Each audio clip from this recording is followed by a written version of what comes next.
মোহাম্মদ সাগর। সাগর, সাগর বয়স কত? 27+। 27+ বয়স।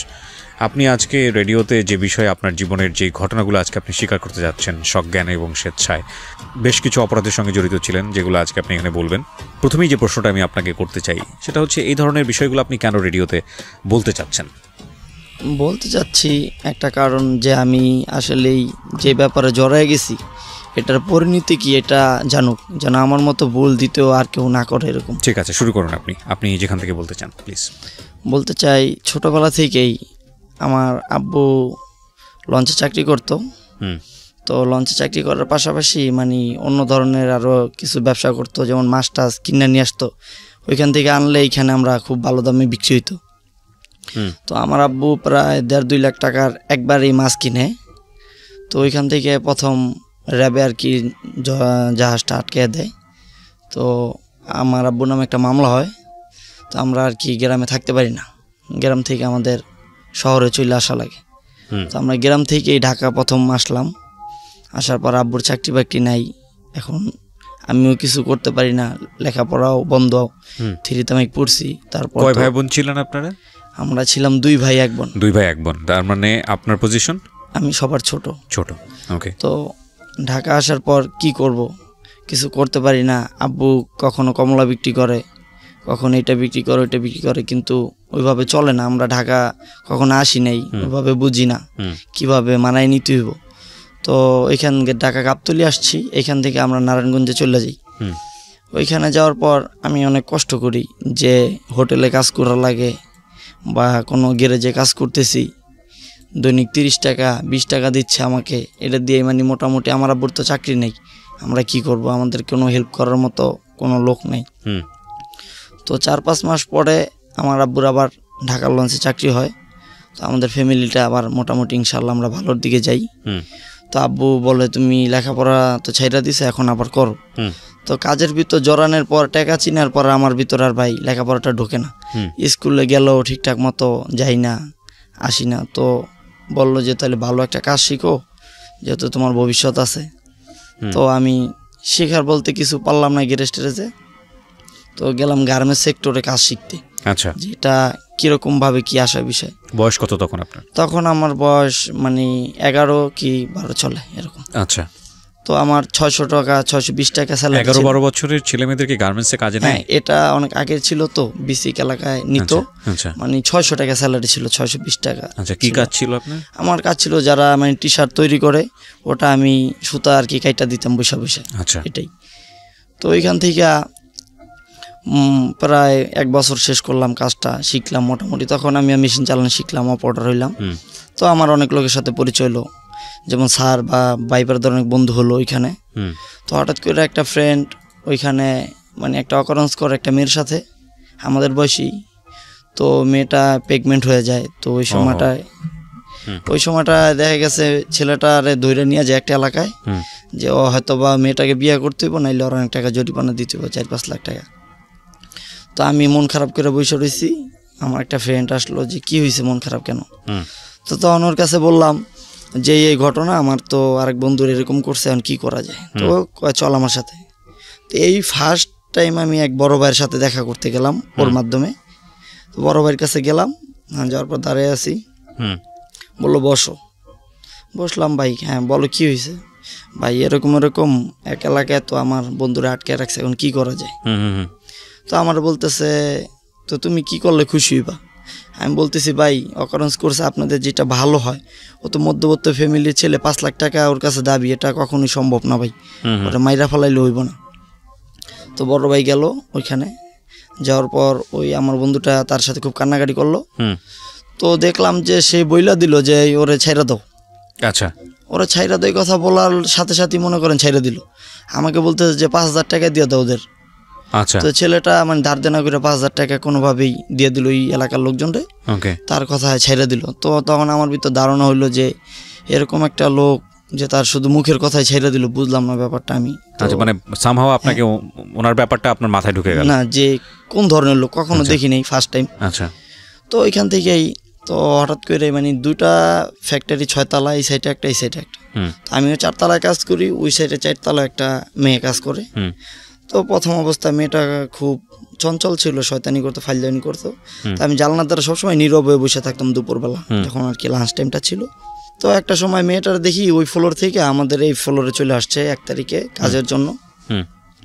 তো আসার কালীন তো মেয়েটার আমার ভালো লাগতো মনে মনে, কারো বলতাম না কখনো, যে বা মেয়েটাকেও বলতাম না।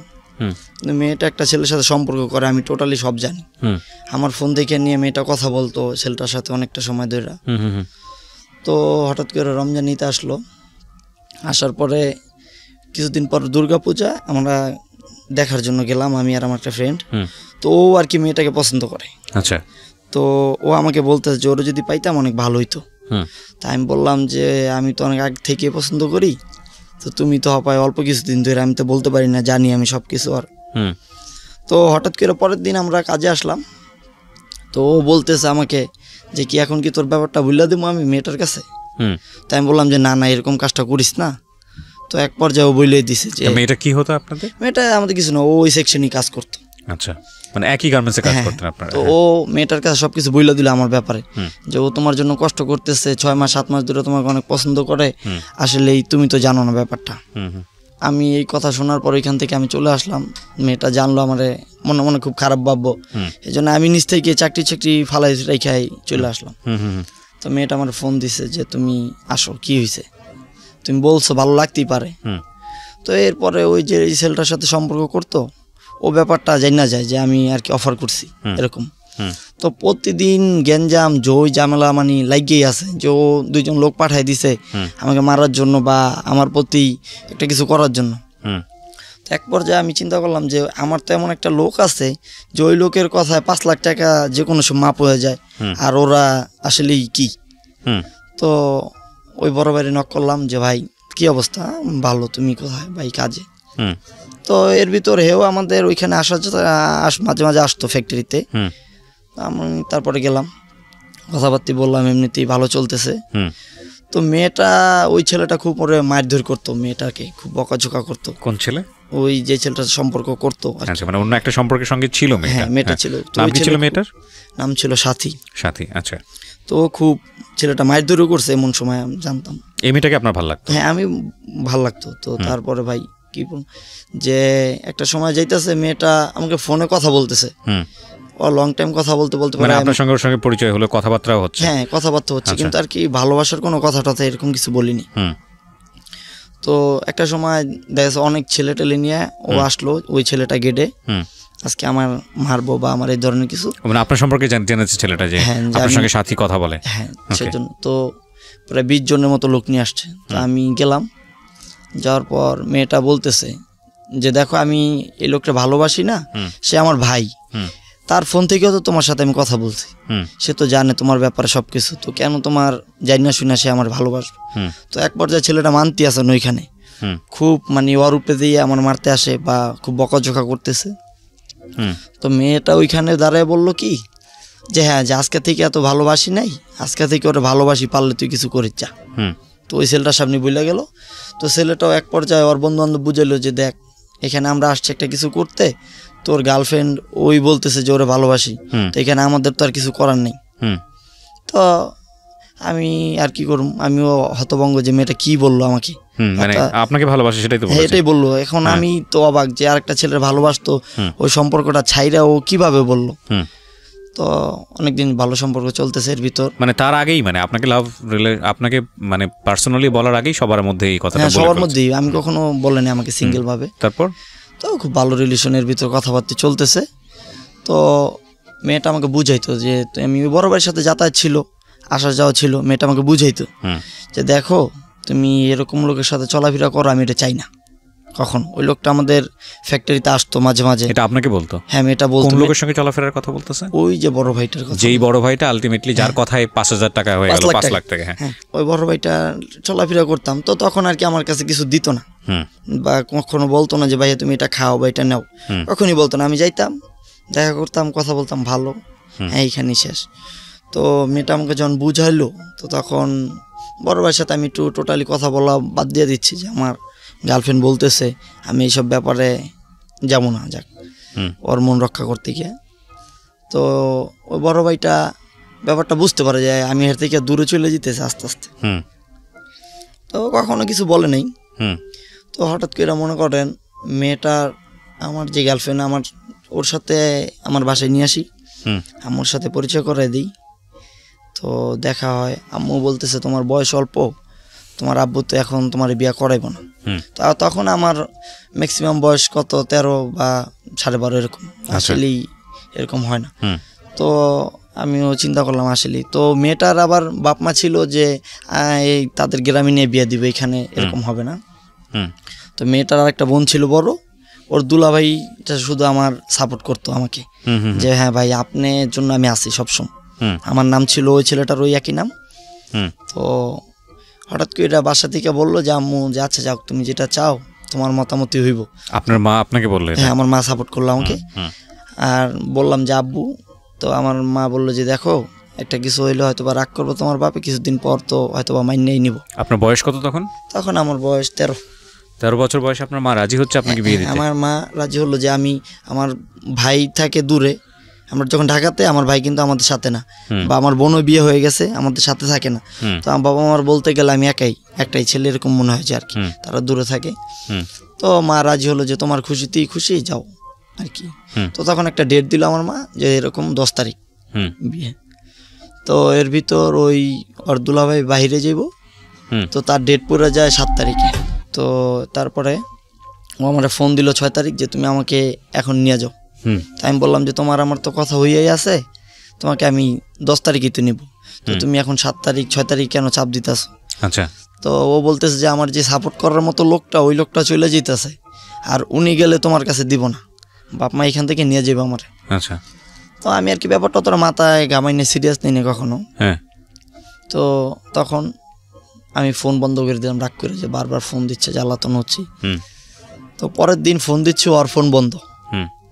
পরের দিন শুনতেছি ওরা এখানে কেউ নাই, পুরো ফ্যামিলি চলে গেছে, ওর দুলাভাই বিদেশ গেছে, আর ওরা পুরো ফ্যামিলিটা এখানে নেই, তারা গ্রামে চলে গেছে।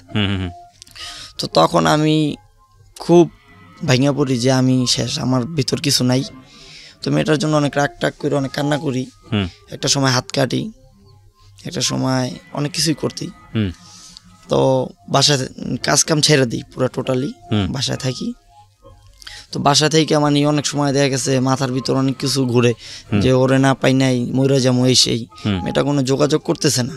আচ্ছা। প্রায় 3 মাসের মতো হয়ে গেছে গা, আমি অনেক কষ্টে দিন কাটাইছি। আচ্ছা, তখন তো বিয়ে শাদী করেননি? না না, তখন আমার অ্যাকচুয়ালি আমি ওইখানে ওই সময় মরে যেতাম যদি আমার আম্মা সাপোর্ট না করতো। এমন সময় আমার আম্মা সারা রাত বসে থাকতো যে আমি রাতে কিছু করি কিনা, অনেক হাত কাটছি বা অনেক কিছু। তো তখন আমি আর কি সিগারেটও খাই না বা কোনো নেশা টেশার ভিতরে জড়িত না। যখন একটা মেয়েটা চলেও গেছে, খালি ঘুমের ট্যাবলেট নিতাম যেন একটু ঘুমায় থাকলে ওর কথা ভুলে যেতে পারি। আচ্ছা। তো ও 3 মাস পর আমার একটা ফোন আসলো, ফোনটা রিসিভ করলাম। 3 মাস পরও বললো যে দেখো আমার তো বিয়ে শাদী হয়ে গেছে, তুমি ভালো কিছু করো, বিয়ে শাদী করে নাও। তো তখন আর কি আমার প্রতি অনেক রাগ চলে আসে, যে কারে ভালোবাসলাম জীবনে, যার জন্য হাত কাটলাম, বা এত সময় ভালো যে দুপুরবেলাও আমার খাওয়াই দিত, এরকম সময় ছিল। তো এই মেয়ে ভুইলা গেল, তো আমার বললেন না যে ওর বিয়েটা হয়ে গেছে ওই সময়। তো আমি জানতে পারি না ব্যাপারটা। তো আমি এই জায়গায় ফোন দিই, ওই জায়গায় ফোন দিই। তো একজনের সাথে কথা হইলো যে ওর তো ভাই এরকমই বিয়ে হয়ে গেছে, প্রায় 2 মাস হয়ে গেছে। তো তখন আমার ভিতর সব কিছু চেঞ্জ হয়ে যায়, যে আমি আর ভালো থাকবো না, আমি একটা কিছু করি। আচ্ছা। তো বড় ভাইয়ের সাথে দেখা করলাম, যা সেও বলতেছে তুমি কি হয়েছে এতদিন নাই কেন? তো আমি বললাম ভাই একটু সমস্যার ভিতর ছিলাম। তো বড় ভাইটার কাছে গেলাম, তো সেও আর কি শুনতে পেয়েছে যে একটা মেয়ের কারণে হয়তো আমার এরকম কিছু হয়েছে।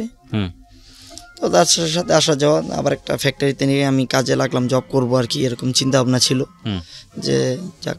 তো ওই ফ্যাক্টরিটায় টোটালি সে দিনে 3-4 বার আসতো বড় ভাইটা। ওটার ভিতর তার আসা যাওয়া বেশি ছিল।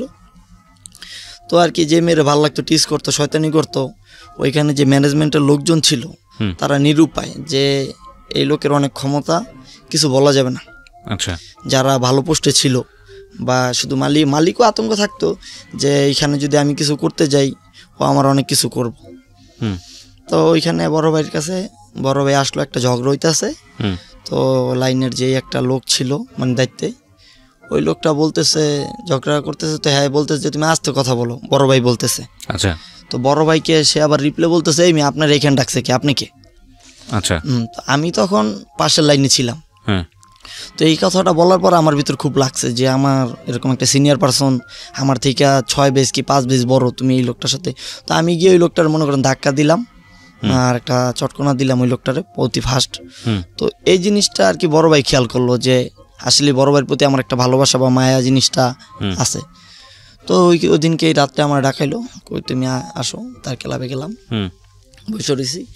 তো বললো তুমি এরকম করলা লোকটার সাথে। আমি কি ভাই জানেন না আপনার লেগে খারাপ ব্যবহার করছে, এই জিনিসটা আমার ভিতর খুব লাগছে। তো বড় ভাইটা মানে এরপর থেকেই বেশি ফোন দিত, কই আসো কি আসো বিষয়, মানে কাছে যাওয়ার জন্য। আচ্ছা আচ্ছা, মানে পছন্দ করতো? হ্যাঁ, আমার পছন্দ করতো। তো একটা সময় আমি ফোন দিলাম শুক্রবার দিন, ভাই কোথায়? তাদের একটা বাড়ি ছিল, নিচতলায় গেলাম তার রুমে, যাই দেখতেছি যে ইয়াবা যেটাকে বলে কখনো দেখি নাই বা কখনো চিনিও না, ফার্স্ট টাইম গেলাম। দেখতেছি যে লাল ট্যাবলেট যেরকম ব্যথার ট্যাবলেট হয় 2 টাকা দামের, ব্যথার ট্যাবলেটগুলো এরকম ছিল অনেকগুলো, প্রায় 20টা-25টা। তো আমি বলতেছি ভাই এগুলি কি? বসো। তো তার বসলাম রুমে, তো সে খাচ্ছে, আমি কখনো নামও জানতাম না।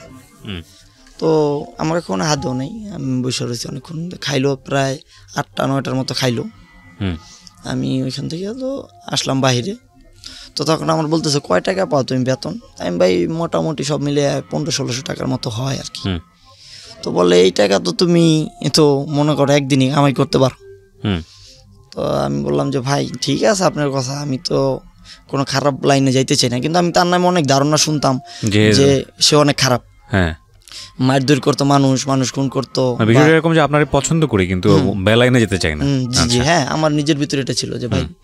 তো ওই মেয়েটা প্রতিনিয়ত আমার ফোন দিত, ফোন দেওয়ার পর ওর প্রতি আমার অনেক রাগ হয়, অনেক ঘৃণা জন্মার ভিতর। হ্যাঁ, সাথী যে ও ফোন দিয়ে বিয়ে করে ফেলেছে একটা ছেলেকে। তো আমার ফোন দিয়ে শুধু একটাই বলে ভালো আছেন, কি করেন? তো আমি বললাম যে সুখে আছে, তুমি ভালো থাকার কথা জিজ্ঞাসা করো আমারে। তো এইখান থেকে এক পর্যায়ে কাজটা ছেড়েই দিলাম, বড় ভাইয়ের সাথে হাঁটতেছি ঘুরতেছি। তো বাজার আছে, ওখানে একটা বাজার বসে, বড় ভাই ফার্স্ট টাইম নিয়ে গেল বাজারে। বড় ভাইকে দেখে সালাম দিতেছে, ভাই কইতেছে। তা আমি অবাক যে কি কার সাথে হাঁটতাছি, আমি জানতাম, ধারণা ছিল ব্যাপক পাওয়ারফুল। হ্যাঁ, তো গেলাম, তো তার পিছনে মানে আর একটা ভাই বা তার সার্কেলের লোকজন টাকা উঠাইতেছে দোকান থেকে, 50 টাকা করে দিতেছে প্রতি দোকানতে, 200 দোকানের বেশি হবে। আচ্ছা। তো গেলাম, তো ওই দিনকে ফার্স্ট টাইম দেখলাম যে ব্যাগ ভইরা টাকা নিয়ে আসছে ক্লাবের ভিতর। তো টাকারই ঢালছে, তো ঢাইলা টাকা বলতেছে গণ, প্রায় টাকা গুনলাম। ওই সময় ওই টাইমে প্রায় 40-45 হাজার টাকার মতো ছিল, আর অনেক কাছ থেকে টাকা আসছে, মানে দোকানে দোকানে সে চাঁদা তুলেছে আর কি। হ্যাঁ, ওই প্রতি যখন সপ্তাহে 2বার হাট বসে তো তারা টাকা দেয় ওইখান থেকে। বা ওই মহল্লায় যদি কেউ বাড়ি উঠাইতে আসে, এমনও আছে যে জায়গার দাম 3 লাখ টাকা, তো এক লোকের জায়গার দাম 3 লাখ টাকা, সে বাড়ি উঠাইবো, তার কাছে বলতেছে যে আমাদেরকে 5 লাখ টাকা দিতে হইব। তো এমন লোক আছে যে জায়গা টাকা ফালাই থুয়ে চলে যায়, যে এই জায়গাটা কি 3 লাখ টাকা জায়গা, 5 লাখ টাকা চাইতেছে। তো এরকম অনেক লোকই আসছে, খুব আনন্দের ভিতরে সময় কাটতেছে যে ফার্স্ট টাইম কোনো নেশা টেশনে টাকা গুনতেছি। তো মেয়েটা আমাকে শুধু জ্বালাইতেছে ফোন দিয়া, 2 দিন 1 দিন পর পরই ফোন দেয়। এই টাকা দিল আপনাকে? পুরো টাকাই না, টাকাটা আমি তখন অবস্থায় নিইনি। তখন টাকাটা গুনলাম, টাকা রাখতেছে, ডয়ারে রাখতেছে, দেখলাম ভালোই মোটামুটি। তো চাকরি টাকরি করি না, তার সাথেই যাওয়া আসা করি। তো কিছুদিন পরে আর অনেক জায়গা থেকে টাকা আসতো, যেমন ট্রলারের যেই পারাপার করে লোক, ওইখানে গেলাম ঘাটে টাকা উঠায়, বা লঞ্চে যাইতেছে এরকম একটা আছে, ওইখান থেকেও টাকা উঠায়। তার অনেক ঠিক থেকেই টাকা আসতো। তো একটা সময় এক জায়গা থেকে টাকা 5 লাখ টাকা দেওয়ার কথা একটা লোকে, তো ওইখানে কাউরে পাঠাইলো না, আমাকেই পাঠাইলো যে তুমি যাও, যাই এই নাম্বারটায় ফোন দিবা, 3 তলা বাড়ি, ওইখানে যাই ফোন দিবা, তোমারে 5টা বান্ডিল দিব টাকার, প্রথম অবস্থায় বললো। তো আমি বললাম কত টাকার মতো হইব? বললো আচ্ছা আমি ফোন দিতে আসি। তারপর ফোন দিল, তো বললো যে 5টা বান্ডিল না, বান্ডিল হইব 10টা। তো গিয়া ফোন দিলাম, আসলাম টাকা নিয়ে। টাকা এত টাকা দেখে ভালো লাগছে, টাকা দেখছি আগেও, কারণ বাবা যখন করতো, তখন জাহাজে চাকরি করতো, তখন আমার বাবা অনেক টাকা নিয়ে আসতো ব্যবসার থেকে। আমরা এমন সময় ছিল যে দেশ বাড়িতে অনেক ডাকাতি হইতো, আমরা টাকা বালিশ বা এই তোষকের নিচে লাইসাও ঘুমাইছি, অনেক টাকা দেখছি। তো কখনো মনে হয় না যে 10 লাখ 5 লাখ টাকা বা নিয়ে চলে যাই। গেলাম, তো যাওয়ার পর আমার বলতেছে টাকা লাগবে তোমার, আমি কী করুম টাকা দিয়ে ভাই, লাগলে কিছু নাও। তো ওইখানে মনে করেন ডরারই টাকা কেউ ধরে না, তারা খুব অনেক ডরায়, যারা সার্কেলে ছিল সবাই ডরায়, খুব ভয়ঙ্কর লোক। তো এক বন্ধু ফোন দিল, গেলাম, ওর সাথে দেখতেছি ওরা কাঠ খেলতেছে। জীবনে ফার্স্ট টাইম দেখতেছি যে ওরা কাঠ খেলতেছে, কি খেলতেছে বুঝতেছি না, কই ফোটা বলে কি না বলে বুঝতেছি না, দাঁড়াইছে অনেক সময়। তো এক সময় ওই খেলাটা চেঞ্জ করে অন্য একটা খেলা খেললো, যে এখানে ফোটা বলবো যে 10টা যদি ডাইন সাইডে পড়ে তাহলে সে পাইবো, বাম সাইডে পড়লে যে আর কি কাঠটা দিব সে পাইব। তো এটা বুঝলাম, দাঁড়াই থেকে দেখলাম। তো তখন নিজের ভিতর মনে হইলো যে আসলে একটু খেলি। তো তখন আমার কাছে প্রায় 80-90 টাকা ছিল। আচ্ছা। তো অতি ফার্স্ট মনে করেন গেলাম খেলতে, 80-90 টাকা দিয়ে প্রায় 2700 টাকা জিতছি আমি ফার্স্ট টাইম। তো এই জিনিসটাই দারুণ হইলো যে সময় নাই, কাজ কাম নাই, কী করুন। তো বড় ভাই হাত দিয়ে গিয়ে বললাম, ভাই টাকা লাগবে। কত টাকা লাগবে ভাই? 1000 টাকা দেন। তো আমার কাছে ওই সময় 1000 টাকা অনেক কিছু ছিল, যে আসলেই 1000 টাকা এত হাজার টাকা ছিল, 1000 টাকাই ছিল। ভাই কখনো বলতো না যে আসলেই কে বা কি আসবে, দিত। এরকম প্রতিদিনই 1000 করে নিতাম, কখনোই বলতো না। আর ভাই খুব ভালো জানতো যে অনেক ব্যাপারই, ভাই একটা মেয়ে নিয়ে আসছে, বলতো রুমে তার কেউ নাই, আমি বলতাম আমি আছি, বলতো বসো, বাইরে বসতাম, মেয়েটার সাথে সময় কাটাইতো। তো চলে যেত বাইরে, দেখতাম যে ঘনিষ্ঠ হিসাবে আমি, বড় ভাই থাকে বা তার বন্ধু বান্ধব থেকে, হ্যাঁ আমাকে অনেক ঘনিষ্ঠ। তো ভাই কখনো বলে না যে আসলে তুমি এটা খাবো, এটা আমি প্রতিদিনই দেখতেছি জিয়া বা নিতেছে, তখনও আর কি নামটা ওরকম ভাবে জানি না। তো তার এবারই দৈনিক 20 টাকা লাগি ওই লোকের, এরকম ওদের যাইতেছি আইতেছি, এই মেয়েটার জ্বালায় আর বাঁচতেছি না। একটা সময় যে মনে হইলো যে এটা কি একদিন খাইয়া দিই, মানে এই সাথীর কথা বলতে? হ্যাঁ সাথী, একটা দিন দেখি খাইয়া কি জিনিসটা। তো ফার্স্ট টাইম ভাইয়ের ওইখানে গেলাম, তো ভাই বলতেছে যে এটা এখানে রাখো, একটা প্যাকেট দিল, এক প্যাকেটে প্রায় 700 ইয়াবা, 700 দিল ফার্স্ট টাইম। এটা মানে এই ঘর থেকে ওই ঘরে নিতে বলছে, তো ওই ঘরে নিয়ে রাখলাম।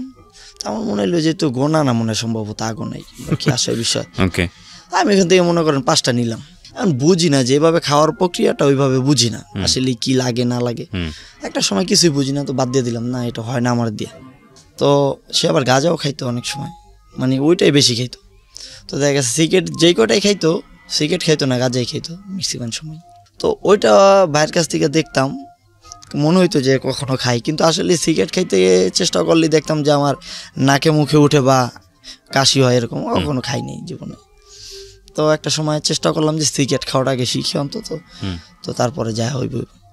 তো এর ভিতর বাড়ির সাথে ক্লোজ হয়ে গেলাম, ভাই টাকা দিচ্ছে বান্ডিল বা ওই প্যাকেট দিচ্ছে। এমন সময় আছে যে একটা অস্ত্র আইনা দিল আমার কাছে ফার্স্ট টাইম, এটা রাখো।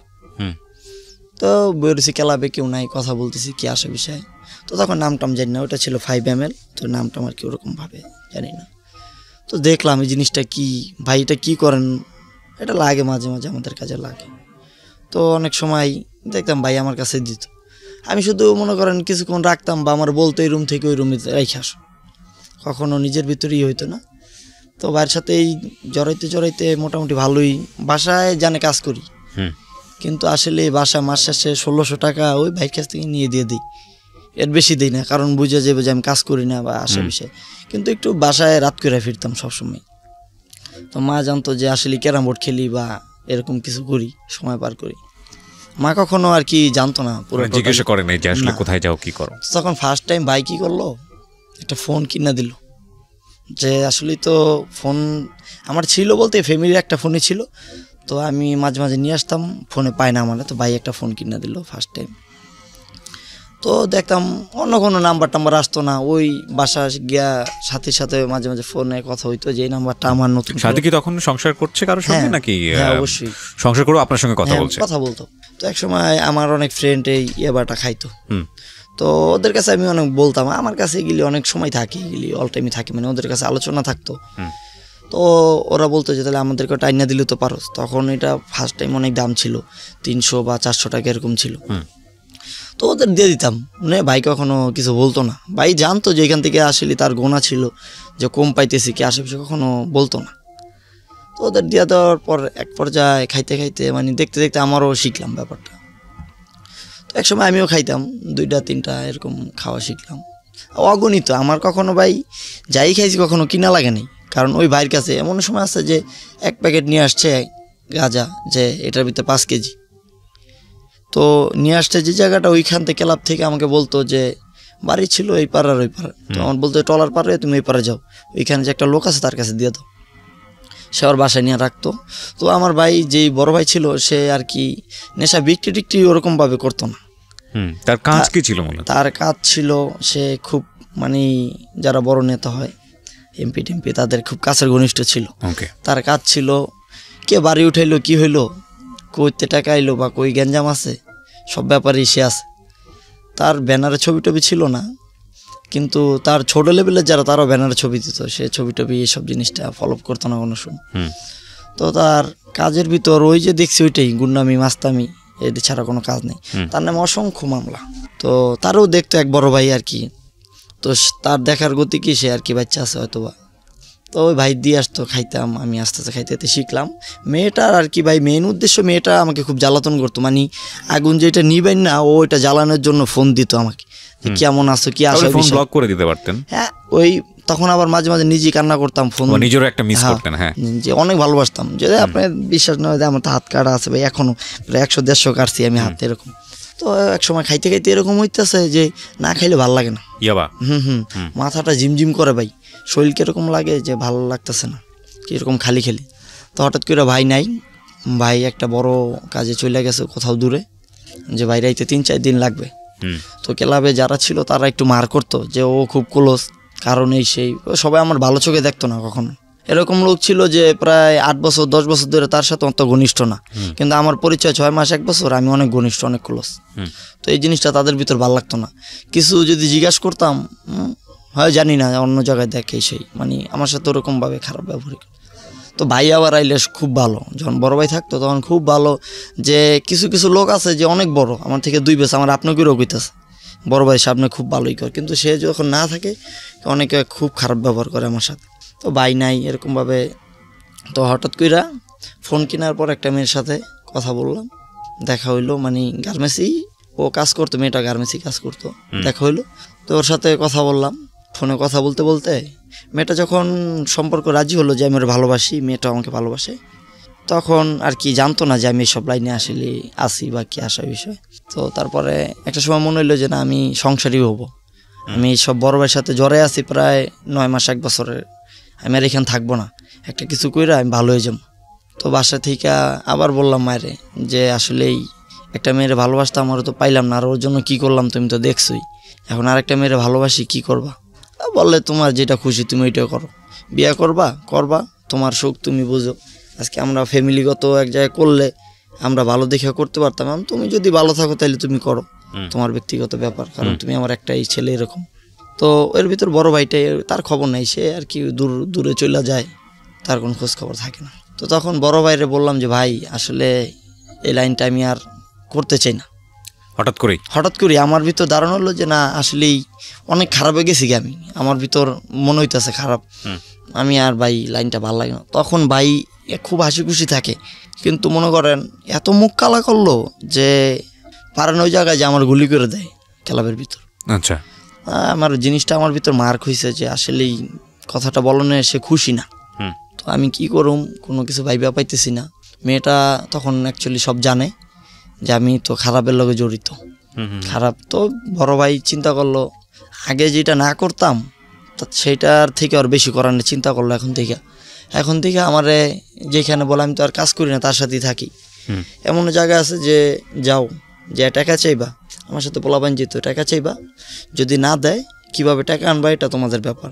ওর কাছে টাকা আছে কিন্তু দিতে চাইবো না, কিন্তু ওর মারধর করলে টাকা পাইবা। তো 8 জন 10 জন যাইতাম আমরা, আমি মানে ওদের ভিতরে ছোট ছিলাম সব থেকে। তো কথা বলতাম, ভাই পাঠাইছে টাকা লাগবে, এই সেই বলতো নাই। তো একবার যে আসলেই দেখতাম যে মারধর দিলে হয়তো বা যেরকম চাইতো 20,000 অন্তত 10,000 12,000 টাকা যেভাবে হোক দিত। তো বড় ভাইটার দেখলাম এর ভিতর যে বাড়ির কাছে যে ফ্যাক্টরিটা ছিল, বড় ভাই একটা গার্মেন্টস ছিল, ওই গার্মেন্টসে খুব যাতায়াত, ঝুটের যে ব্যবসাটা, ওইটা বড় ভাই ওইখান থেকে আর কি ফ্যাক্টরি থেকে ঝুটটা মনে করেন মালিক পক্ষ যার কাছে খুশি তার কাছে বেচবো, কিন্তু ওই ঝুটটা বড় ভাই রাখতো মালিকের কাছ থেকে, যে জুটটা আমাকে দেন। মালিক বাধ্যতামূলক এই মহল্লায় ফ্যাক্টরি চালু দিল, তার কাছে দিতে হইব। তো সে বাইরে 20 টাকা কেজি বেচলে সে মালির কাছ থেকে কিন্তু 15 টাকা, আর সে যার কাছে বেশি দাম পাইতো তার কাছে জুটটা বিক্রি করে দিত। আচ্ছা, গার্মেন্টসে দেখতাম যে কোনো মেয়ের ভালো লাগছে তার, বলতেছে এই ওরে পাঠায় দাও উপরে। তখন আমি গার্মেন্টস চাকরি করি না, বাইরের সাথে যাওয়া আসা করি। তো মেয়ে গেলে ভাই 2 সিঁড়ি 3 সিঁড়ি উপরে, যেরকম আমি 3 তলায় সে 5 তলায়, মেয়ে যাইতো কথা বলতো। তো একটা সময় শুনতাম মেয়েটা খুব আকুতি মিনতি করতেছে বা কান্না করতেছে। তো আমি শুনতাম, আমার দায়িত্ব ছিল যে এখানে দাঁড়ায় থাকো, কেউ আসলে তার উপরে যেতে দিবা না বা বলবা আমি আসি উপরে। আচ্ছা, মানে আপনি বাইরে থেকে সাউন্ড পেতেন যে মেয়েটা আকুতি কাকুতি মিনতি করতেছে। তো আর কি আমার বুঝ আর বাকি নাই যে এখানে কি হয়েছে। তো মেয়েটারকে বলা হইতো যে তোরা তোকে এই মহল্লাতে উঠাই দেবো, তোরা যদি এরকম করস বা কিছু করস তোকে এই মহল্লাতে উঠাই দেবো। তো দেখা গেছে ওইখানে এরকম করতো প্রায় সময়। তো বাইরের কাছ থেকে মেয়েগুলো কোথা থেকে নিয়ে আসতো? মেয়েগুলো ফ্যাক্টরিতে কাজ করতো, মানে গার্মেন্টস ফ্যাক্টরিতে কাজ করতো, কিন্তু ওই তার ক্লাবের আশেপাশে এই মহল্লায় বাড়ি। আচ্ছা, যে মেয়েটা গরিব বা চাপ সৃষ্টি করলে কোনো সমস্যা করতে পারবে না। তো এর ভিতরে আমিও মনে করেন ওই মেয়েটার সাথে আমার যে বিয়ে শাদী হইব বা আমি কথা বলতেছি, হঠাৎ করে মেয়েটা মনে করেন আবার ওই সাথীর মতোই অবস্থা, ওর বাপ মা দেশে নিয়ে এই কামটাই করলো, বিয়ে শাদী দিয়ে দিল, আমার সাথে যোগাযোগ নেই।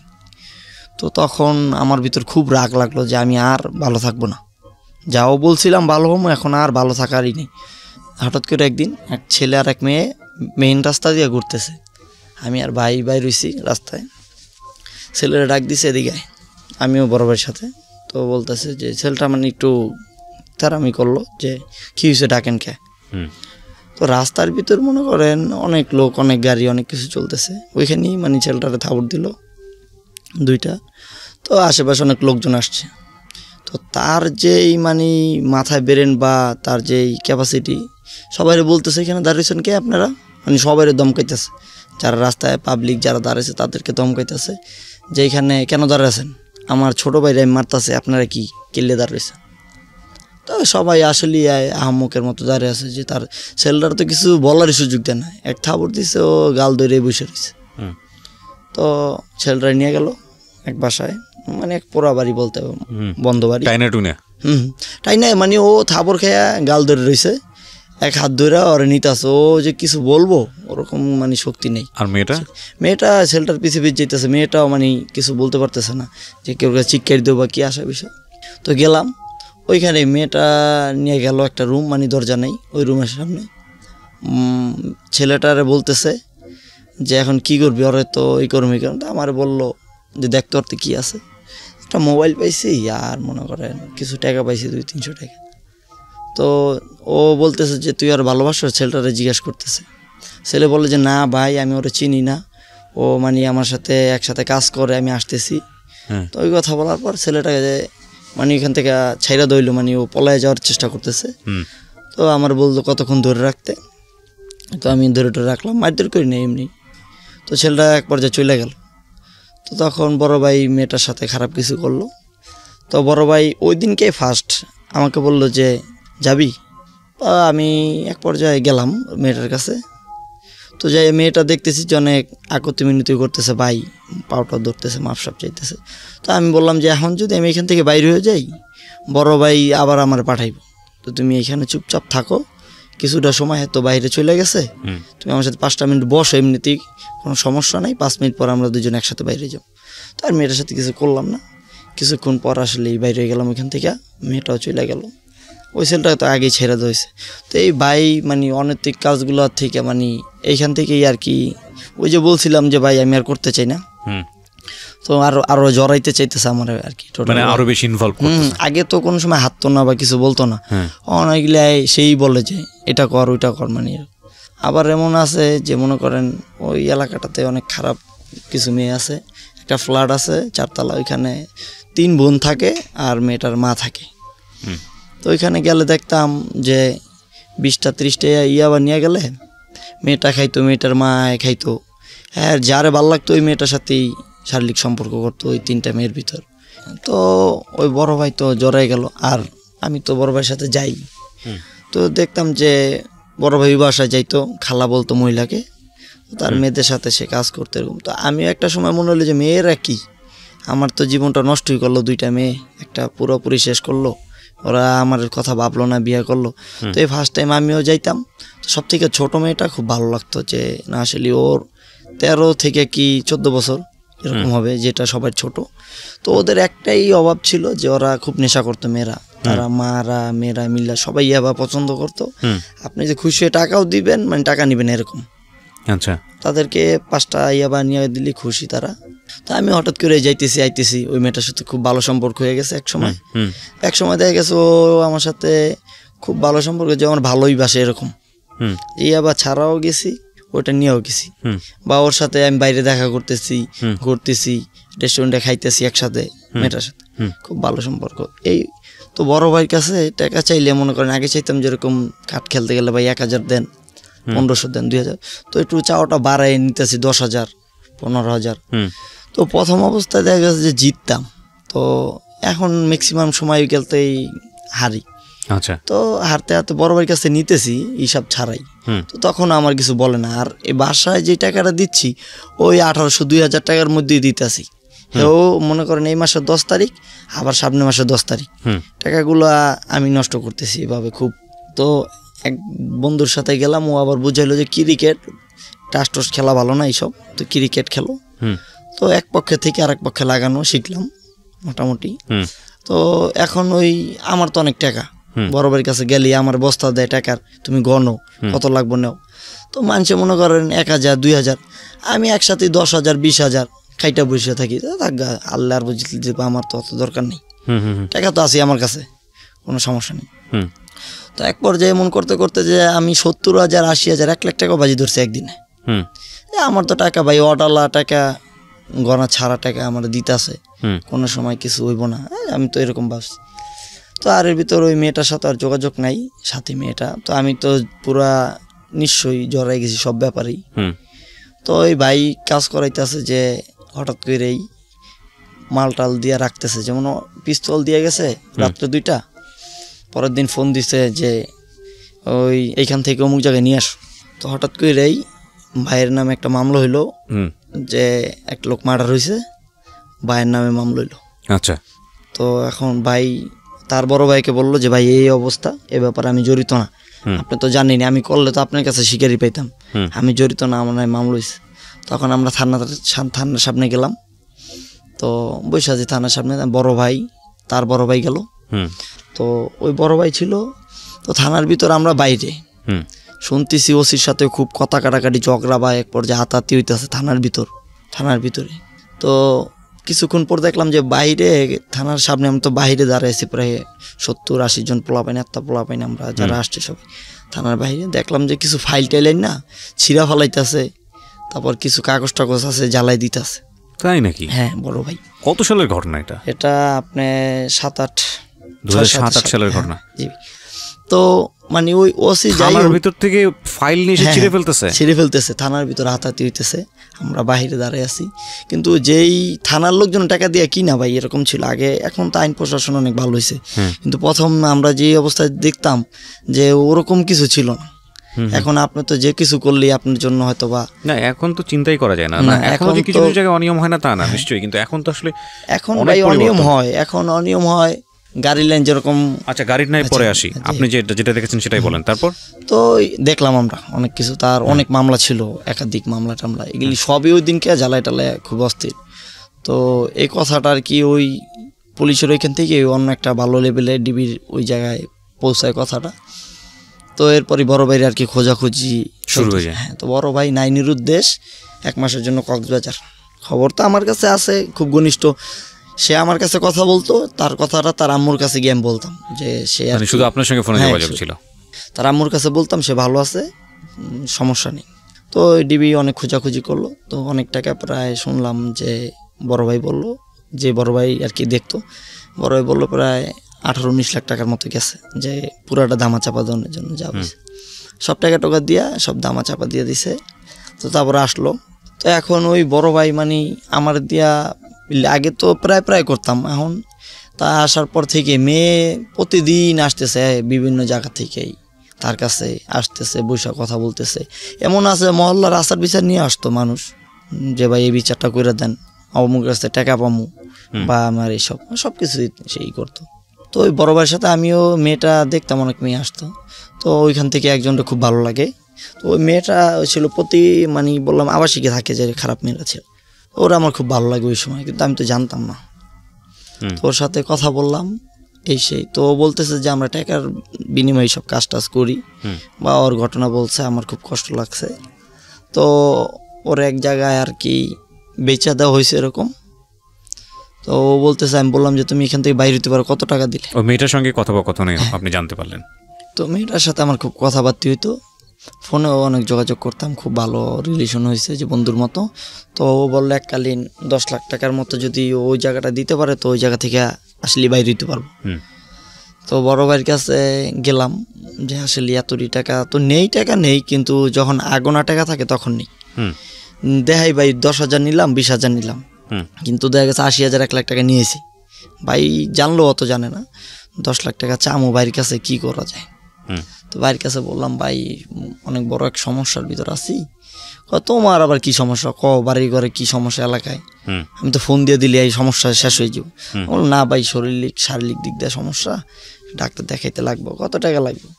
তো ভাইয়ের কাছে বললাম যে ভাই 1 লাখ খানের মতো লাগে। তো ভাই টাকাটা দিল। তো কিছুদিন পরেই মানে বড় একটা ডিল ফাইনাল হইতেছে, কিছু বানিয়া ওই কথাটা শুনতেছি আমি, অনেক বড় ধরনের একটা ডিল ফাইনাল হইব। তো 1 লাখ টাকা ওই সময় নিয়ে নিছি, নিয়ে রাইখা আবার টাকাটা হাইরা গেছি গা ভাই, এই যে জুয়াটার ভিতর গিয়ে এই সব কিছু শেষ করছি। তো একটা ডিল ফাইনাল হইব বড় ধরনের, যে প্রায় 10,000 12,000 পিস বানিয়া বড় একটা ডিল ফাইনাল হইব। ওইখানে প্রায় 55-60 লাখ টাকার মতো দিব, এরকম কথা হয়েছে। আচ্ছা। তো আমি কথা শুনতেছি, এরকম আমার কোনো সময় আড়াল করে নাই, যে পার্টির সাথে কথা বললো, আমি বসছি কথা শুনতেছি। তো ওইখান থেকে কিছু টাকা আনতে দেওয়ার কথা ছিল আমাকে, প্রায় 8 লাখ টাকার মতো আনতে দিব, এরকম কথা। সব আর কি সেই নিব, মানে 8 লাখ টাকা বাকি আছে, ওইটা আর কি আমি আনবো। তো পরে কিছুদিন পর পাঠাইছে 8 লাখ টাকা। 8 লাখ টাকা নিয়ে আসছি, আনার পথে আইনা রাইখা দিছি। তখন বাইরে বললাম যে ভাই টাকাটা আনার পথে হারাই গেছে। তো ভাই তো প্রথম অবস্থায় বিশ্বাস করে না, যে মানে আপনি টাকাটাকে হারাই গেছিলেন, আপনি ইচ্ছা করে করছেন? আমি তো ইচ্ছা করি যে মেয়েটাকে দিয়ে দেবো, মানে মেয়েটাকে দিয়ে দেবো। ওই মেয়েটা কত টাকা? 10 লাখ টাকার কথা বলছে, ওরা বিক্রি করা হয়েছে। এখন ওইখানে প্রায় 5 লাখ টাকার মতো দিলে আয়া পড়তে পারবো, আর 5 লাখ টাকা দিলে ওকে যে ঋণ পিন দেনা টানা ওসব দিয়ে ও আর এইসব লাইন করবে না। মেয়েটাকে আপনার কি খুব ভালো লেগে গেছে? মেয়েটা খুব ভালো, দেখলে মনে হইব না যে এরকম বাকি আসার বিষয়। আচ্ছা, মেয়েটাকে বিশ্বাস করে ফেলেছেন আপনি? হ্যাঁ, বিশ্বাস। মেয়েটার সঙ্গে আপনার অনৈতিক সম্পর্ক ছিল? না, এরকম ছিল না। ওইটা করতে যাই ওর সাথে কথা হইছে, তো ওই থেকে ভালো। মেয়েটার নাম ছিল রূপা। রূপা, ওকে। তো আপনি টাকা হারাই গেছে এটা বলেছেন, আমি বাইরে বলছি। তো নিজে একটু অ্যাক্টিং করতেছি, খুব মানে ভাঙ্গিয়া পড়ছি, ভাই টাকা হারাই গেছে, আমি আর পারতেছি না, মানে বুঝাইতেছি আসলেই হারাই গেছে। তো টাকা হারায় নাই। পরের দিন মেয়েটাকে ফোন দিলাম। ভাই কি বললো? হ্যাঁ, ভাই প্রথম অবস্থায় হারাই গেছে, বিশ্বাস করে না, মজা করে আসতেছে। তো আমি কান্না করতেছি যে ভাই হারাই গেছে, এখন কী করা যায়, আমার মাইরা লে তৈব না। তো ভাই কয় যা গেছে কী হয়েছে, 8 লাখ টাকায় তো গেছে, ওটি কোনো সমস্যা নাই, এইসব লাইনে টাকা আয় যায়। তো ভাই ভালো জানতো দেখেই এরকম কথাই বলছে। তো মেয়েটাকে নিয়ে ভাই টাকাটা দিয়ে দিলাম। দেওয়ার পর 1 সপ্তাহের মতো ভালো কথা। আর আমার ভুল এখানে একটা কথা বলি প্রিয় শ্রোতা, আমি সরি ফর দ্য ইন্টারাপশন।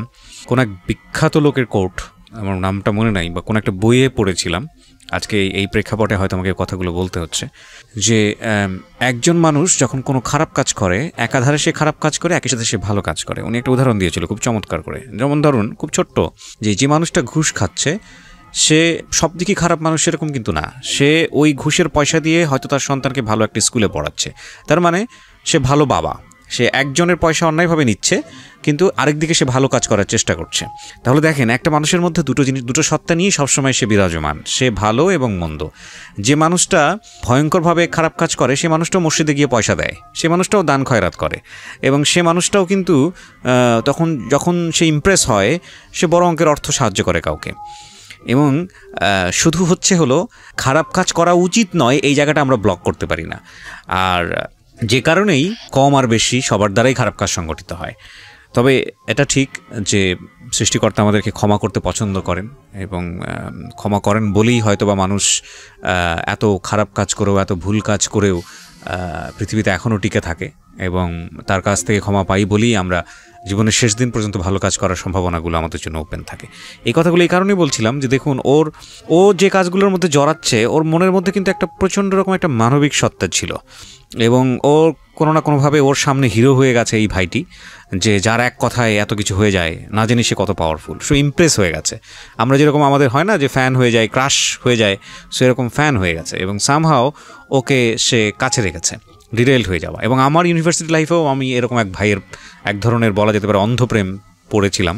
আমি জানি না সে এখন কোথায় আছে। তো এই ইমপ্রেস হওয়ার ব্যাপারটি আসলে এরকম ভাই বলতে আমি বোঝাচ্ছি না সে ক্যাটার ছিল না, সে একটু অন্য লেভেলের ছিল, সো এটা মনে করার কোনো কারণ নেই।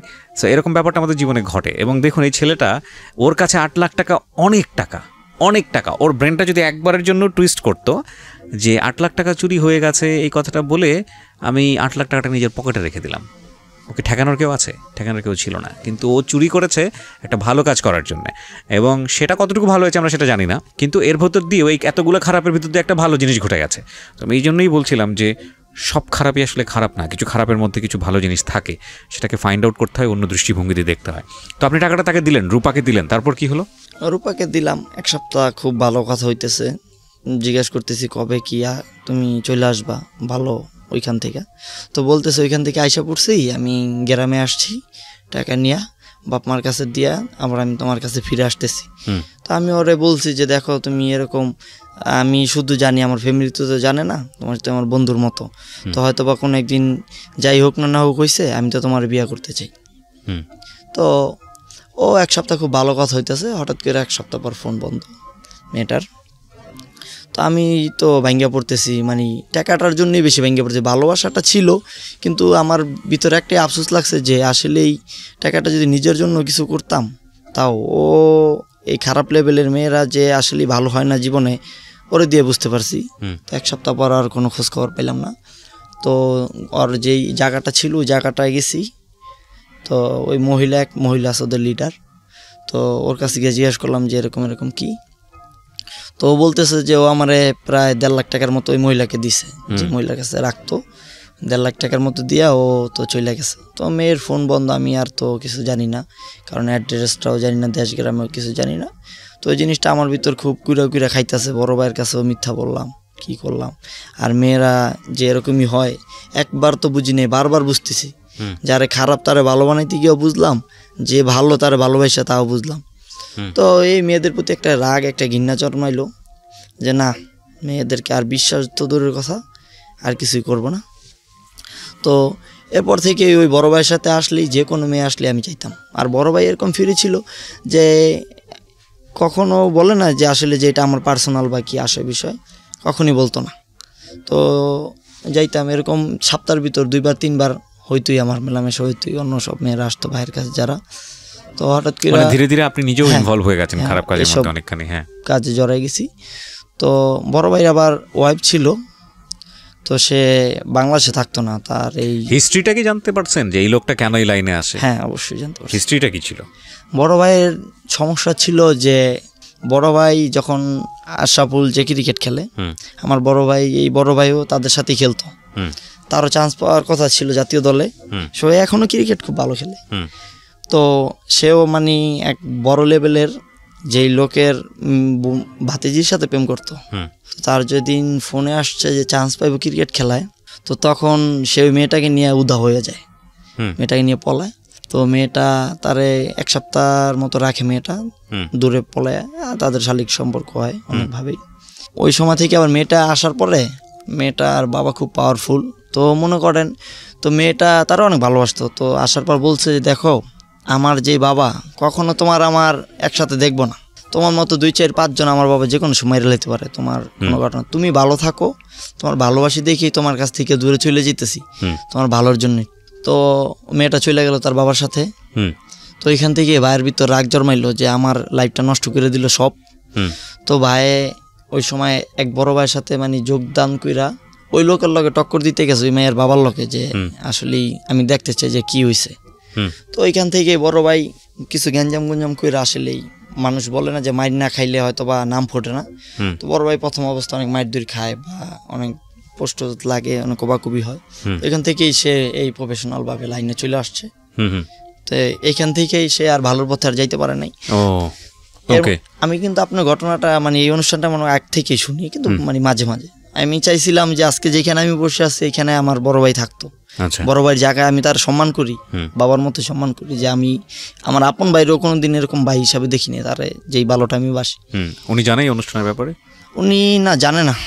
হয়তো কোনো একদিন দেখা হয়ে যাবে। চলেন তারপরে ভাই তো ভাই রইলো, আমি নষ্ট হয়ে গেলাম। ভাই মোটামুটি টাকা পয়সা এরকম করতে হতো আমার দ্বারাই ধারণা যে 2-4-5 কোটি টাকা আমি তার কাছ থেকে নেওয়া হয়েছে। কিন্তু বাসায় কি বলেন 2-4-5 কোটি মানে বুঝতে পারছেন? হ্যাঁ ভাই, অনেক টাকা। কিন্তু ওই যে আমি আপনার বলতেছি যে অগণিত টাকাগুলা আমি অনেক সময় সরাইছি।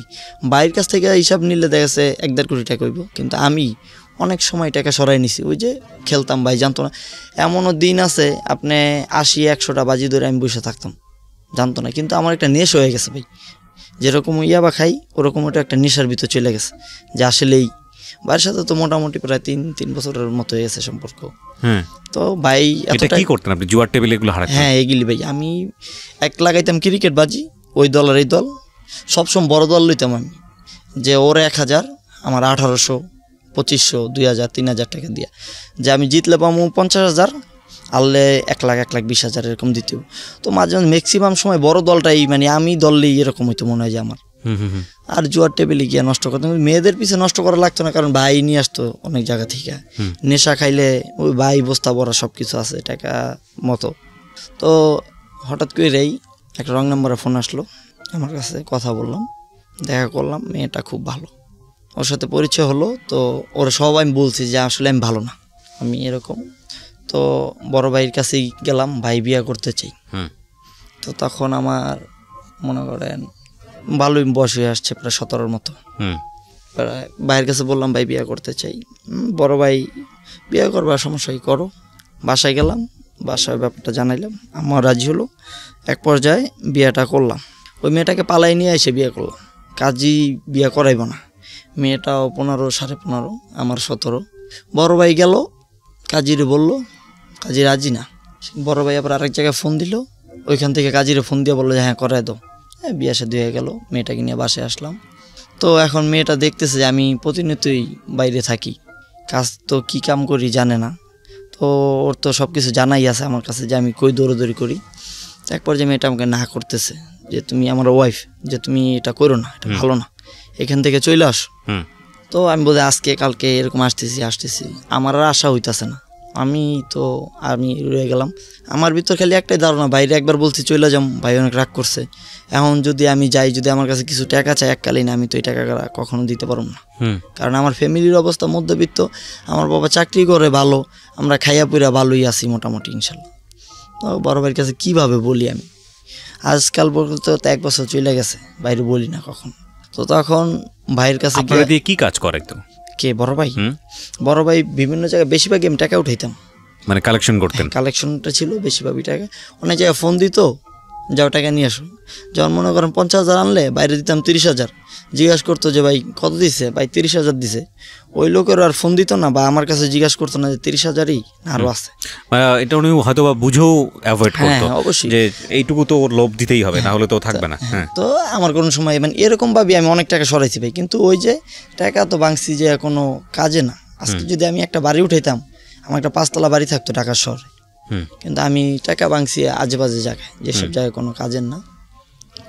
তো এক পর্যায়ে বাইরে বললাম যে ভাই আমি তো অনেক দিন ধরে আছি, আমি আর থাকতে চাই না, আমি বিয়ে করছি, আমার সংসার হয়েছে, আমি থাকতে চাই না। তো ভাই চুপচাপ অনেকক্ষণ বসে রয়েছে, টেবিল থেকে রাগ করে উঠে গেছে। বড় এক টেবিল ছিল বর্ষা ক্লাবের, তো উঠে গেছে, কিছু বলে না। এখন ফোন দিলে ভাই ঠিক মতো ফোন ধরে না। আমিও বাসায় থাকি, কিন্তু আমি বুঝতেছি যে আমার উপরে কিছু একটা আসতেছে। তো হঠাৎ করে ফোন আসলো। যখন গার্মেন্টসে কাজ শিখছিলাম, আমার এক ওস্তাদ ছিল, ওস্তাদ আর ওস্তাদের ভাই ছিল। তো তারা খুব ভালো, আমি খুব ভালো জানতাম, তারা খুব ভালো। তো তারা ওই যে বড় ভাইয়ের 2 ভাই ছোট, তো বড় ভাই যদি কিছু ইশারা দেয় তারা ওইটাই পালন করে। তো তো আমার ফোন দিল প্রায় মাসখানে পরে যে কোথায়। তো আমি গেলাম, যে আমার ওস্তাদ ফোন দিয়েছে, আমি তো যাইতেই পারি স্বাভাবিক। তো গেলাম নদীর এই পার দিয়া, অনেক এক জায়গার ভিতর বিশাল এক মাঠ, কিছু নাই, তাই তারা দুইজনই বসে আছে, কথা বলতেছি। ভাই কি আসে বিষয়?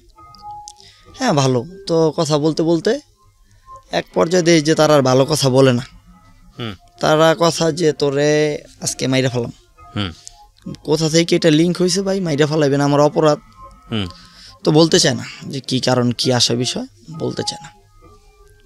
তো আমি খুব আকতি মিনতি করলাম যে ভাই একটা আসামি বা একটা ফাঁসির আসামির তো শেষ একটা ইচ্ছা থাকে, তা আমার শুধু একটাই ইচ্ছা, ভাই আমার কি কারণে মারতেছেন, আমার ভাই কারণটা আমার একবার বলে দেন। তো আমারে বলল যে তুমি যে লাইনটার ভিতরে ছিলা ওইখানে আমরা কখনো যেতে পারিনি, তুমি এত ক্লোজ হইয়া আজকে এইখান থেকে চলে যাবা দেখা তোমার আর থাকা সম্ভব না। তো মানুষে ভাই টাকার লোভ সবারই থাকে, টাকা যারে বলবেন অনেকের সবারই লোভ আছে কম বেশি। তো আমি তো নিরুপায়, কিছু করতে পারতেছি না। তো বললাম যে ভাই এটাই কারণ? হ্যাঁ। তো ভাই আমার কারণ, আমি কি টাকার পয়সা সরাইছি এই জন্য মাইরে ফেলে? আমার বড় ভাই একটু কথা বলার সুযোগ দেন। বাইরে আমার ফোন দিয়ে ধরেন। তারপরে বলতেছে যে না, এই বড় ভাইয়ের এমন কোনো জায়গা নাই যে তুমি চিনো না, এমন কোনো লিঙ্ক নাই যে তুমি চিনো না, কোন জায়গায় কি আছে আসে বিষয় তুমি সব জানো। তো তুমি যদি হয়তো বা এই লাইন ছেড়ে দিছো, কিন্তু তোমার তো মনে করো বড় ভাইরে তুমি যে কোনো একটা ঝামেলার মধ্যে ফালাই দিবা, কিন্তু আসলেই ভাই আমার মনের ভিতর কখনো এটা ছিল না। আমার হিসাব ছিল যে আমি আসলেই যা করছি জীবনে ভালো একটা সংসার করতে চাই, বাপ মা নিয়ে সুখে শান্তি থাকতে চাই। আমার ছাড়লো না। 11টার দিকে রাতে এরকম প্রায় ফজর হয়ে যেতেছে। তো তখন আমি 20,000 টাকা থেকে তাদের বলছি ভাই 20,000 টাকা তুমি ছাইরা দেন, কারণ আমার ফ্যামিলিতে 2-4-50,000 টাকা না 20-30,000 টাকা দিতে পারে, ধার দেনা করে দিল। তখন রাজি হইল না। তো আমি খুবই ভাঙ্গা পড়লাম, ওইখানে কান্নাকাটি করলাম। তো এক পর্যায়ে প্রায় 20,000 থেকে লাখ ছাড়াই গেছে, অ্যামাউন্টটা গিয়ে দাঁড়াইছে যে 2 লাখ টাকা দেবো। পরে রাজি হলো 2,60,000 টাকার মতো রাজি হইলো দুইজন শুধু। তারা আমাকে অনেক কিছুই দেখাইছে, সুইচ গিয়ার নিয়ে আইছে, পিস্তল নিয়ে আইছে, অনেক আকতি মিনতি মানলাম না। তারা মানে মারার এই প্ল্যান, কিন্তু আসলে টাকার লোভে পড়া তারাও জিনিসটা। তো বাসায় ফোন দিলাম যে এই অবস্থা, যে আমি একটা সমস্যায় পড়ছি, কিছু টাকা লাগবে। তো আমার মায় খালা বা আত্মীয় স্বজন থেকে প্রায় 60,000 টাকার মতো জোগাইছে। আর টাকাগুলো মনে করেন আমি ছোট থেকেই তো ঢাকায় বড় হয়েছি, সবাই আমাদেরকে চিনে। তো আমার মায় ধার করছে এরকমভাবে যে লাভে সুদে টাকা আইন না আমার এরকম দিছে যে আপনি 1 লাখ টাকা দিলে মাসে 20,000 টাকা আপনাকে লাভ দিতে হবে। এরকম করে টাকাটা জোগায়া মোটামুটিভাবে নিয়ে আসলো টাকাটা। তো আমার মা এখান থেকে আনার পর বাসায় চলে আসলাম, তারা টাকাটা নিয়ে চলে গেল। তো আমার ফোনে বিভিন্ন জায়গা থেকে ফোন আইতেছে যে আসলেই তুই ভালো আছিস, ভালো থাকবি না, বড় ভাই লোকজন দিয়া কইতেছে। আমার মনে হইলো যে আমি পড়ে যেতেছি ফেসাতেই, যে এই মহল্লা বা এলাকায় আমার থাকাটা আসলেই ঠিক না। তো মহল্লাটা ছাইরা দিলাম, বলতে ফ্যামিলি ওইখানেই ছিল, আমি টোটালি ভাবি নাই। বন্ধুর মাধ্যমে ইন্ডিয়া যাওয়ার সিদ্ধান্ত নিলাম, যে ইন্ডিয়া যাইতে হইলে আগে পাসপোর্ট করতে হইব।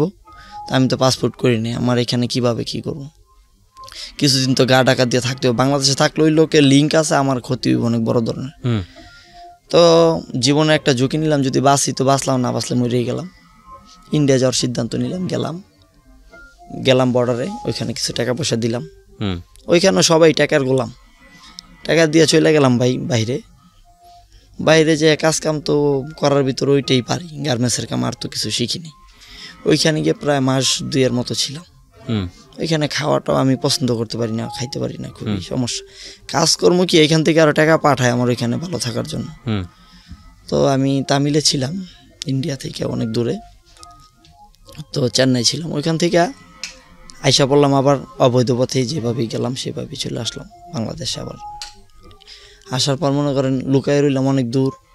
এই যেই বড় ভাই থাকতো যে এলাকা, ওই এলাকা থেকে প্রায় 6-7 এলাকা বাদ দিয়ে অনেক দূরে, যে 40-50 টাকা গাড়ি ভাড়া, এত দূরে তার নেটওয়ার্কের আওতার বাইরে, যে বাবা মার সাথে কথা হইতো। তো এখন কিছু তো করতেইব, মানুষের টাকা দেনাপানা করছি, কিছু করার মতো নেই। হঠাৎ করে ফোন আসলো বাসা থেকে যে আমার বউ বেবি কনসেপ্ট করছে। তো এত খুশির খবরের ভিতরে আমি অখুশি যে আমি যে দেখবো আমার পোলাটা কখনো হইলে বা বাচ্চা হইলে যে দেখতে যেতে পারবো, এটা আমি এলাকায় যেতে পারবো না। আচ্ছা, তো অনেক দূর থেকেই ফোনে কথাবার্তা বলতেছি, ওইখান থেকেই গাড়ি চালানিটা মোটামুটি আর কি, যে বসে না থেকে একটু কিছু শিখলেও তো হয়তো বা হেল্প করতে পারবো। তো এখানে বসে কাজ কাম করে কিছু টাকা পাঠাইতেছি। তো 8 মাসের মতো প্রায় পলায় ছিলাম। 8 মাস পরে আবার গন্তব্যস্থলে আসি, কিন্তু বাইরে থেকে ওটাও 2 এলাকা দূরে। তো এর ভিতরে তো মনে করেন দল ক্ষমতায় নাই, তারও জোরটা একটু কমে আসছে, সে যে দল করতো ওই দলটা তো নাই, নতুন দল ক্ষমতা আসছে, সেই আর কি পলায় থাকে। তো আমার উপরে আর কি করবো, আর ওই ডিবির মামলাটা তার উপরে আর কি ওইটা আরো পুরা শেষ হয় নাই, কারণ ওইটাই তারে কুইরা খাইতেছে। তো এই যে বর্ষা পাই আসলাম, তেমন আইসা ভাই ফ্যামিলিতে যেই বাবা চাকরি করে মাসে 20,000-22,000 টাকা পায়, বাবার টাকায় সংসার চলে মোটামুটি ভালোই, রুম ভাড়া দিয়ে খাই, আমরা খুব ভালো আছি। এখন মানুষের যে চাপের টাকাটা, এইটা আমরা সহ্য করতে পারি না। প্রতি মাসে 25-27 টাকার মতো লাভ দেওয়া লাগে মানুষের। এখন লাভ দিব বাবায় না কি করব? তো আমি গেলাম চাকরি বাকরি ঢুকলাম, আমার বাচ্চা হইল, একটা ছেলে হয়েছে। তো বাচ্চাটা খুব মোটামুটি ইনশাল্লাহ মাশাল্লাহ ভালো, এখন আপাতত 4.5 বছর চলে।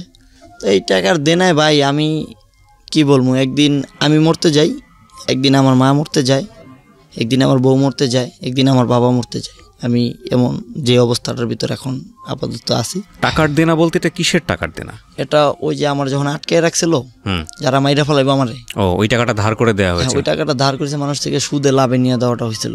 আচ্ছা, সেই দেনাটাই হচ্ছে হলো আপনি এখন আমার গলার কাটা ভাই। কত বছর আগের ঘটনা এটা? এটা প্রায় 2-2.5 বছর হয়েছে। এখনো ধরে প্রতি মাসেই সুদ দিতে হচ্ছে? হ্যাঁ, সুদ দিচ্ছে, আসলে দিক যাইতে পারতেছি না। কি হলো মানে আপনার এই গল্পটা আপনি আজকে এখানে বললেন? আজকে এইখানে বললাম ভাই, আমি 3 তারিখে আপনাদের এখানে ফোন দিছি, 2 তারিখ রাতে আমি ফাঁসি দিতে গেছি। বাসায় বউ কান্না করে, মা কান্না করে, আমার বাচ্চা থাকার কোনো দরকার নেই। আমি মনে করি যে আজকে আমার ফ্যামিলিরে দেওয়ার কথা, আমি টাকা গাড়ি চালাই নিয়ে আসি, টাকাটা আমার রাস্তায় মানুষকে দিয়ে আসা লাগে। আমার টাকা দিয়ে আজকে আমার পোলাটার 5 বছর, আমি কখনো পোলাটার এখন স্কুলে ভর্তি করতে পারিনি। এই 2-2.5 লাখ টাকার জের আপনি এত বছর ধরে টেনে চলেছেন, কিছু করতে পারতেছি না। আর এখানে অনুষ্ঠান আপনি এখানে বলার কারণ যে আমি যদি মইরাও যাই কোনো কারণবশত, বা কোনো আবার খারাপেও জড়ায় যাই, আমার ছেলেটা যেন আমার কোনো সময় ভুল না বুঝে যে ওর বাবা কিছু করছে, যে বিপদে পড়েই করছে, অসহায় হয়ে এই কাজটা আমি করছি। যে যাই করি সামনের তো কথা বলতে পারি না ভাই। একটা জিনিস বলি আপনাকে, আপনি সামনের কথা বলতে পারেন না, কিন্তু সামনের কথা বলার জন্য আমি আপনাকে ছোট করে একটা কথা বলতে চাই। একটা হচ্ছে যে আপনার ভিতরে প্রচণ্ড মানবিক একটা মানুষ আছে, মানুষের প্রতি ভালোবাসা, শ্রদ্ধা, স্নেহ, এই জায়গাটার একটা মানুষ আছে। আপনি ওই যে একটু একটা কথা বলছিলাম না, যে একজন বাবা ঘুষ খেয়ে সে ভালো করে পয়সা নিয়ে তার সন্তানকে ভালো একটা স্কুলে পড়ায়, এটার রিটার্ন যদি সে মনে করে যে তার সন্তান তাকে ভবিষ্যতে ভালোভাবে দেখবে, এটা নিয়তি সেটা বলে না আসলে। কারণ উপরওয়ালা একজন দেখছেন, এই সন্তানটা তেমন একটা মানুষ হয় না। আমি জানি এটা বৈজ্ঞানিকভাবে প্রমাণিত না, বাট এটা অনেকেই বলেন। কিন্তু আপনি এই যে হালাল পথে চেষ্টা করছেন, with the name of almighty Allah, চেষ্টা করে যে পয়সাটা আপনার হচ্ছে সেটা আপনি পেছনের ঘানি টানছেন। আপনার সন্তানকে আপনি 5 বছর স্কুলে পড়াতে পারেননি, এটা নিজের বাবার অবস্থা থেকে এটা ভয়ানক রকমের ব্যর্থতা, এটা খুব কষ্টকর একটা বিষয় আমি জানি। কিন্তু আপনি ভালো পথ থেকে সরেন না, এই কারণে সরেন না, আপনি যে অন্যায়গুলো করছেন সেটার শাস্তি হয়তো, প্রায়শ্চিত্ত হয়তো আপনি সেই স্টেজে আছেন, কিন্তু এরপরে আপনার ভালো দিন নিশ্চয়ই আসবে, এটা আমরা বলতে পারি। কারণ আপনি প্রাচুর্যের মধ্যে ছিলেন, আপনার কথা যদি সত্যি হয়ে থাকে, আপনি কোটির জায়গায় যদি লক্ষ্যও ধরি, আপনি 5 তলা একটা বাড়ি যদি না জায়গায় যদি আমি 1 তলা বাড়িও ধরি, তাহলে আপনি সেটা করতে পারেননি বা করেননি। তো এই মানুষটা যেহেতু আপনি অর্থের মধ্যে থেকেই আপনি অনর্থের মূল জায়গায় পৌঁছে গেছেন, এত কিছু করতে পারেননি, তো এই মানুষটার দ্বারাই ভালো কিছু সম্ভব। আর সবচেয়ে বড় কথা, আপনার বয়স এখন 26-27 না? জি, 27+। সবচাইতে ভালো, জীবনের সবচাইতে ইয়াং যে টাইমটা, সে টাইমটার মধ্যে আপনি আছেন। 2 হাতে 2 পায়ে পরিশ্রম করার মতো বয়স। তো সন্তানের বয়স 5 বছর, এটা আরও ভয়ানক হতে পারতো যদি সন্তানের বয়স 10 বছর হতো, 11 বছর হতো, তখন তারা এখন মানে স্কুলে পড়ার বার্নিং বয়স যেটাকে বলে। তো সেই জায়গাটা থেকে আমার মনে হয় যে আপনি খারাপ পথে না যাওয়াটাই বেটার। আর আপনার সন্তানের জন্য আপনি আসছেন এখানে, আপনার সন্তান এটা হয়তো বড় হয়ে শুনবে, তবে আমি মনে করি যে আরও অনেক মানুষের জন্য, আরও অনেক সন্তানের বদ্দোয়া আপনি কুড়াবেন যদি আপনি এই লাইনে যান। কারণ আপনার ঘটনাগুলোকে যদি আপনি একটু অন্যভাবে অ্যানালাইসিস করেন, তাহলে আপনি দেখবেন যে হ্যাঁ, আপনি হয়তো ডিরেক্টলি করেননি, আপনার বড় ভাইয়ের নামের উপর দিয়ে সব কিছু চলে গেল, কতটুকু সত্য আপনি নিজে জানেন। কিন্তু আপনি একটা কথা আছে যে অন্যায় করে এবং যে অন্যায় সহ্য করে, দুজনেই সমান অপরাধী। অবশ্যই। আপনার বড় ভাই কোনো না কোনোভাবে আপনার সাহায্য নিয়েছে এবং সেটা আপনি সাপোর্টটা তাকে দিয়েছেন। এরকম বড় ভাইরা আমাদের সিক্রেটসে অনেক এসছে, হয়তো ভবিষ্যতে সেও আসবে। তবে এটা ঠিক যে এই ধরনের কাজ আপনি সাপোর্ট করেছেন মানে কিন্তু আপনি নিজেও একজন অপরাধী। তো আপনি যাবেন না, এটাই আপনাকে বলার। আর দ্বিতীয় কথা যেটা, সেটা হচ্ছে যে এই ধরনের আজকের এই গল্প থেকে শুধু একটা কথাই বলতে চাই আপনাদের এই লেসনের জায়গাটাতে, ফ্যান্টাসি আমাদের প্রত্যেকের জীবনে আছে, কম বেশি প্রত্যেকের জীবনে আছে। ফ্যান্টাসি আমরা ভালোবাসি, ফ্যান্টাসি ভালোবাসি বলেই কিন্তু সারা দুনিয়াতে সবচাইতে বিগ বাজেটের যে ছবিগুলো তৈরি হয় সেগুলো ফ্যান্টাসি নির্ভর ছবি। আপনারা জানেন হলিউড কেন্দ্রিক ছবিগুলোর কথা আমরা বলছি।